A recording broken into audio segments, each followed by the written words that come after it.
گھڑی آئی کہ شیری نے سنا کہ حسین نے مدینے کو چھوڑ دیا، کوفے کی طرف رواں دوائیں، خوش ہو گئی۔ جتنا بڑا مہمان آتا ہے اتنی ہی بڑی تیاریاں، شیری نے تیاریاں شروع کر دی کہ میرا مولا آنے والا ہے۔ بستی کے ایک ایک گھر میں گھوم گئی، تمام سہیلیوں کو کہہ دیا کہ دیکھو ہوشیار رہنا، کسی بھی لمحے خبر آ جائے گی، یہاں نہیں، ہم سب بستی سے باہر نکل کے بستی سے باہر جا کے استقبال کریں گے خانوادہ رسول کا۔ لیکن کئی مہینے گزر گئے، دنوں پہ دن گزرتے جا رہے ہیں، شیری کی مراد پوری نہیں ہوتی، سارا دن انتظار میں رہتی ہے قاصدوں کے، طرح طرح کی خبریں آتی ہیں، مگر شیری کو تو ایک ہی بات پر یقین ہے کہ میرے مولا نے وعدہ کیا ہے میرے مہمان بنیں گے۔ آخر ایک رات جب تاریکی ہوئی رات کی اور سونے کے لیے اپنے اپنے حجروں میں چلے گئے سب، شیری بھی اپنے حجرے میں ہے، ملازم نے آ کے آواز دی۔ شیری نے پوچھا کیا بات ہے؟ کہا کہ حاکم کا قافلہ ہے دروازے پہ، شام جا رہا ہے کوفے سے، حاکم کے سپاہی ہیں، کچھ قیدی ہیں اور کچھ باغیوں کے سر ہیں، رات تیرے قلعے میں گزارنا چاہتے۔ شیری اٹھ کے آئی، دروازہ کھولا، دیکھا کہ ہاں حاکم کے سپاہی ہیں، کچھ نیزوں پہ سر ہیں، لیکن پہچان نہ پائی شیری کیونکہ ہر سر لہو میں غرق ہے، اور پہچاننے کی ضرورت بھی محسوس نہ کی۔ شیری نے دیکھا ایک جوان ہے، زنجیروں سے جکڑا ہوا، توغے خاردار گلے میں، بیماری سے لاغر ہو چکا ہے، مگر سر جھکائے ہوئے ہے، اس کا چہرہ بھی نہ دیکھ پائی شیری۔ پھر اچانک جو شیری نے نگاہ اٹھا کر دیکھا تو دیکھا کہ کچھ بیویاں ہیں قیدی، کچھ بچے ہیں، کچھ بیویاں ہیں، لیکن بیویوں نے اپنے چہرے پر بالوں سے پردہ کیا۔ شیری نے جیسے ہی قیدی عورتوں کو دیکھا دل میں سوچا ہوگا کہ کوئی بہت ہی محترم خاندان ہے کہ جس نے اپنے چہروں کا پردہ اپنے بالوں سے کیا ہوا۔ دروازے کھلوا دیے، سب اندر آ گئے، حجرے کھلوا دیے گئے، سپاہی حجروں میں چلے گئے، لیکن شیری نے دیکھا کہ قیدی عورتیں وہیں صحن میں بیٹھ گئی۔ شیری سپاہیوں کے پاس گئی کہ اگر اجازت دو تو ان قیدیوں کے لیے بھی ایک کمرہ کھول دو۔ سپاہی کہتے ہیں تیرا گھر ہے، ہمیں کوئی اعتراض نہیں۔ جلدی سے ملازموں کو حکم دیا کہ ایک کمرہ ان کے لیے بہترین طریقے سے صاف کرو، ان کے کھانے پینے کا انتظام کرو۔ دوڑی دوڑی قیدیوں کے پاس آئی کہ آؤ، میں نے اجازت لے لی، تمہارے لیے بھی میں نے کمرے کا بندوبست کر دیا، میرا گھر ہے، آرام سے رات گزارو، جو خدمت ہو سکے گی کروں گی۔ جب کمرے میں بیوی آ گئی پھر کہتی ہے جو خدمت ہو سکے گی کروں گی، میرے مولا نے کہا ہے کہ قیدیوں کا احترام کرنا، میرے مولا نے کہا ہے قیدیوں کا تماشا مت کرنا، میرے مولا نے کہا ہے قیدیوں کو اذیت نہ دینا، اطمینان سے میرے گھر میں رہو، جو خدمت ہو سکتی ہے جتنی دیر تک میرے گھر میں ہو تمہاری خدمت کروں گی۔ اتنا جو مہربان پایا تو ایک بی بی کہتی ہے شیری شاید تیری بات یہ سپاہی مان لیں، اگر ہو سکے تو کچھ دیر کے لیے ہمارے مقتولین کے سر ہم کو دلوا دے۔ شیری کہتی ہے اچھا میں بات کرتی ہوں۔ پہنچی سپاہیوں کے پاس کہ میرا گھر ہے، چاروں طرف سے بند ہے، کوئی کچھ کہیں جانے والا نہیں، اگر مناسب سمجھو رات بھر کے لیے نیزے جن پر سر ہیں ان کے مقتولین کے ان کو دے دیے جائیں۔ کہا میں کوئی اعتراض نہیں۔ جن نیزوں پہ سر تھے وہ سب نیزے اسیروں کے ان قیدیوں کے کمرے میں جب لائے گئے تو حیران ہو گئی شیری کہ کوئی بیوی روتی نہیں ہے۔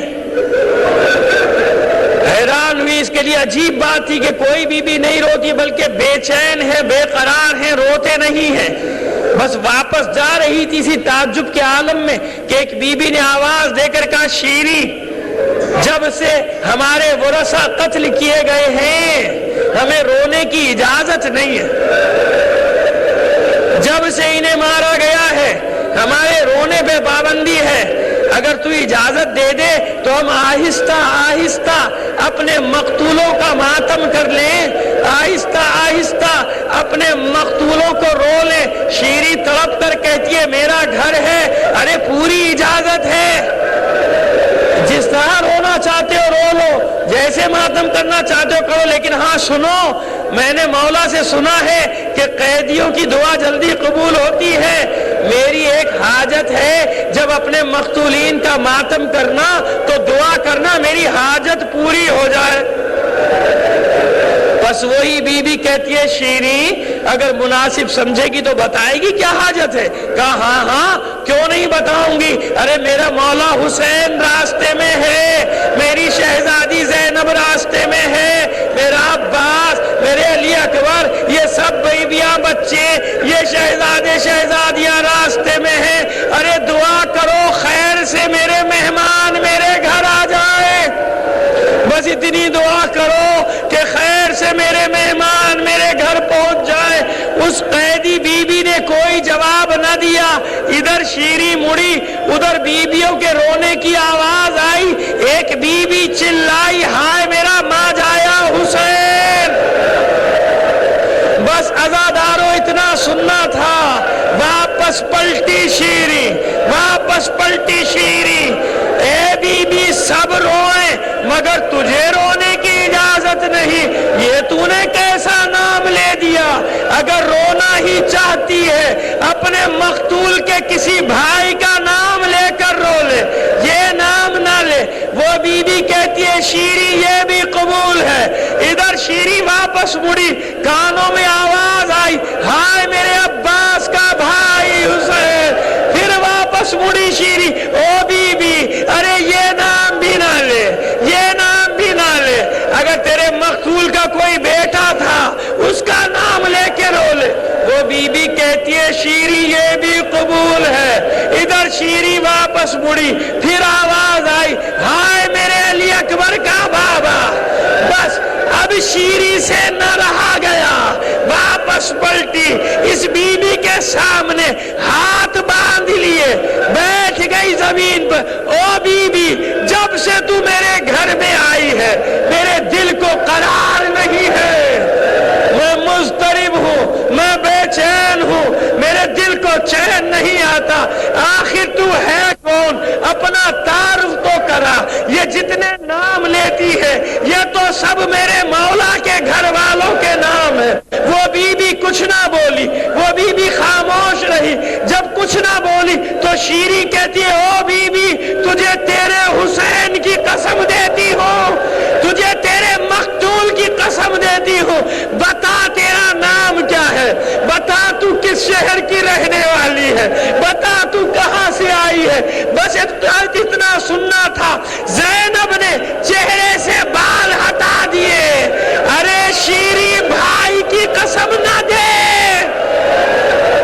بھائی کی قسم نہ دے مجھے شیریں، ارے بھول گئی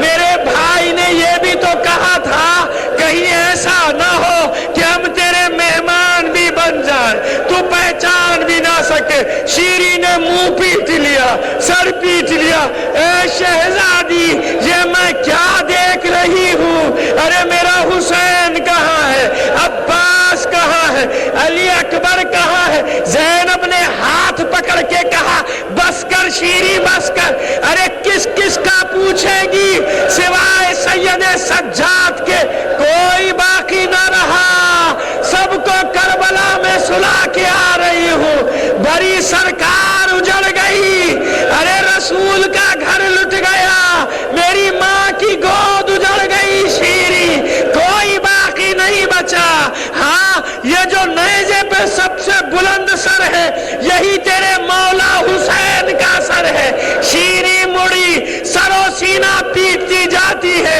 چلاتی جاتی ہے، اے میرے سید و سردار، اے میرے آقا، میں آج ہی کے دن کے لیے زندہ رہ گئی تھی،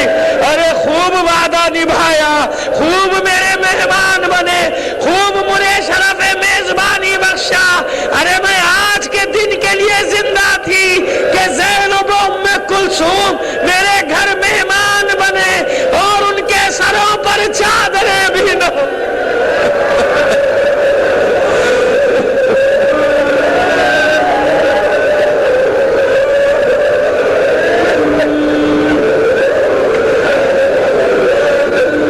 اللہ لعنت اللہ علی القوم الظالمین۔ وسيعلم الذين ظلموا أي منقلب ينقلبون بارئ لها بحق محمد وآل محمد. ہماری اس قلیل عبادت کو قبول فرما لے. اپنی حاجات اپنے امام زمانہ کے توسل سے تیری بارگاہ میں پیش کرتے. دنیا میں جہاں کہیں بھی مومنین آباد ہیں ان کی جان و مال عزت و آبرو کی حفاظت فرما. عزاداران حسین کو اپنے حفظ و امان میں رکھ. جو مومنین عزادار ہونے کے جرم میں شہید کر دیے گئے انہیں شہدائے کربلا کے ساتھ مشہور فرما. جو اسیر ہیں بے حق اسیران کربلا انہیں رہائی عطا فرما.